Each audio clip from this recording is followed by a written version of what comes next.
여러분들을 뵙는 건 처음이라고 하네요. 네, 반갑습니다. 원래 비행기에서 하려고 그러다가 비행기에서 하면 여러분들 잠자다 잠을 못 자고 깬다고 그래서 할 수 없이 끝나고 난 다음에 오늘 하게 됐습니다. 한번 웃어줄 만도 한데 절대 안 웃어주네요. 네, 반갑습니다. 존경하는 국민 여러분, 대통령 취임 후 첫 유럽 순방을 마치고 어제 귀국했습니다. 우연의 일치겠지만 1년 전 제가 취임한 후에 첫 외교 일정으로 G7 정상회의에 참석하고 돌아온 날도 6월 18일이었다고 합니다.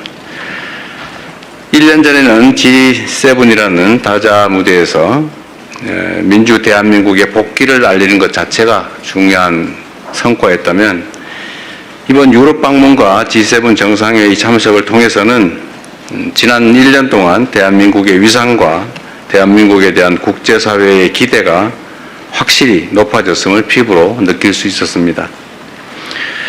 모두 국민 여러분의 성원이 있었기에 가능한 일이라고 생각합니다. 이번 순방의 주요 성과에 대해서 말씀드리도록 하겠습니다. 우선 이번 순방은 국제사회에서 대한민국의 위상을 더욱 높이고 국제사회의 현안 해결에 대한 책임감을 확인하는 소중한 계기였습니다. EU와는 평화와 번영, 연대와 협력이라는 공동의 가치를 중심으로 중동 정세, 한반도 평화, 경제 안보, 기후변화에 이르기까지 국제사회 주요 현안에 대한 공감대를 형성했습니다. G7 정상회의에 2년 연속 초청받아 참석해서 우리나라의 국제적 위상과 역할에 대한 국제사회의 신뢰와 기대를 확인할 수 있었습니다.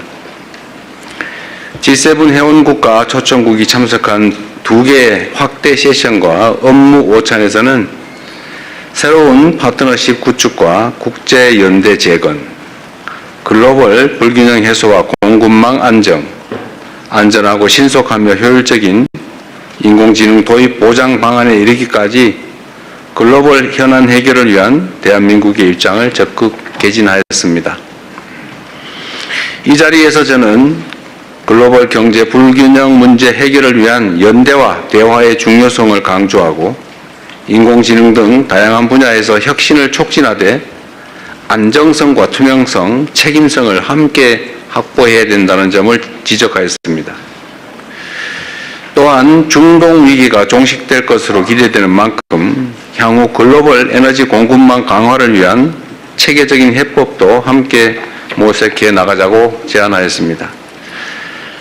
정부는 앞으로 글로벌 에너지 공급망 강화와 아태 지역 내 에너지 수입국 간의 협력 강화 시스템 구축을 통해서 우리 국익에 부합하는 국제협력 질서를 주도적으로 추진해 나갈 계획입니다.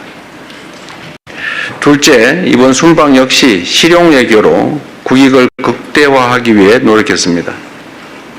먼저 유럽 물류의 중심지이자 혁신적 중소기업 생태계를 갖춘 벨기에를 방문했습니다. 양국의 중소기업과 스타트업의 안정적인 성장 기반을 만들고 미래 세대 간 교류와 협력을 강화하기 위해 함께 노력하기로 하였습니다. 세계 최대의 단일 시장인 EU와의 정상회담에서는 경제, 안보 협력의 새로운 진전을 이뤄냈습니다. 안정적이고 예측 가능한 디지털 교육 환경 조성을 위한 디지털 통상 협정을 체결하였습니다. 마약, 테러 등 초국가 범죄에 보다 효과적으로 대응하기 위한 승객 예약 정보 전송 협정도 타결했습니다.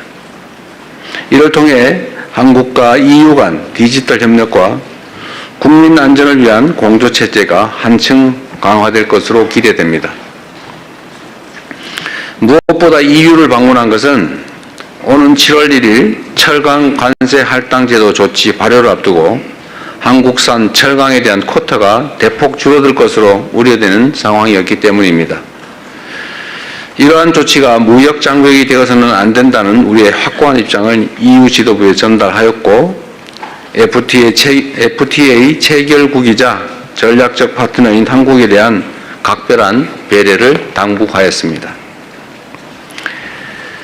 이탈리아와는 특별 전략적 동반자로 관계를 격상하였고 중소기업, 첨단 과학기술, 사회연대경제, 개발협력, 그리고 문화 분야 등 5개 분야에서 양해각서를 체결했고 한 개의 협정을 타결하는 등 실질협력의 폭을 크게 넓히는 성과를 얻었습니다.